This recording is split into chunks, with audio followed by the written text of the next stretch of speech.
Okay. I'm like terrified. I'm afterwards. like, we're not supposed to talk about this. I don't want to be the one that brings us down. So in the movie, your character is an expert on the Hollow Earth. How much did you know about the theory going in? Because it's very wild when you kind of really get into it. It's trippy. It's so trippy. In the 1800s, 1840s or something, they voted on it, and the Congress voted on an expedition down to explore Hollow Earth. I went down the rabbit hole quite far, and it's exciting because it's science fiction, but it's not a galaxy far, far away. It's just a few miles beneath our feet. And did you have like a connection to Godzilla and Kong before you came into this? Did you have like a favorite Godzilla movie or a favorite Kong movie? I did not like Kong because I had a crush on Jessica Lange. It was my first crush ever when I was a kid. And then the first Kong movie I saw was Kong from 1976, in which he has a crush on Jessica Lange. That was my girl.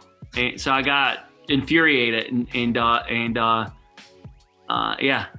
had a bone to pick with Kong ever since. Obviously, this is a kind of wild movie to be a part of because there are sets and you know, but a lot of it is practical and you're seeing these big boy monsters, but you're not really seeing them. So what was it like for you the first time you got to see those fights on screen? Oh yeah, it was crazy. I remember standing there, and Adam, he was super open to a lot of things, but he had a vision. And he wanted that vision to play through, and he was like, this is what it's going to look like. He was showing us storyboards. And I think standing there seeing like some random dude pointing a laser pointer in these massive sets, it was so cool to sit down in the theater and actually watch Adam's vision come to life and our vision. And it was so cool to see these massive titans fighting it out on the screen. Yeah. What was it like when you actually got to see the fights between these characters? When you got to see the huge monster fights on screen, what was that like for you? It's always incredible. I mean, I had never been part of a film that had characters that were non-existing like this. I had done motion capture before versus this was really acting versus something that you've never seen. So seeing the outcome of even like the boat scenes and how it, you know, the way we shot it versus how it ended up being and how the magnitude of the characters and how it looks, it was just so cool.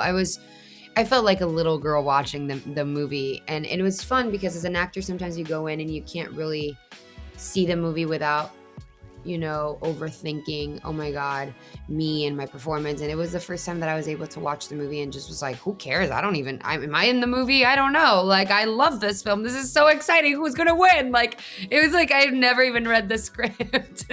One of the things about this movie that your character is interested in, let's say, is the Hollow Earth. Had you heard about this theory before the movie? Because it's very crazy. Jules Verne, Julio Verne, Jules Verne, he talked about it. I love these bright minds that can create beautiful worlds, and imagine different things. And he was a visionary, without a doubt, I mean, many of the things that we do now in films come from Jules Verne. And from Jules Verne's mind, you see, there's something out there. And we know very little about the oceans. Nothing, 5% maybe. Can you imagine what's down there? Like really deep down, like hollow, in down. So yeah, I love that about, films. And I love that about movies, the making believe type of a thing. Fantasy is something that, we human beings love and long for. Do you have a moment you're most excited for people to see in the film? Yes, me. All the way. They will be very happy with that because it is a 10 out of 10 performance. And it was just an absolute joy to talk to you. So thank you so much for taking the time.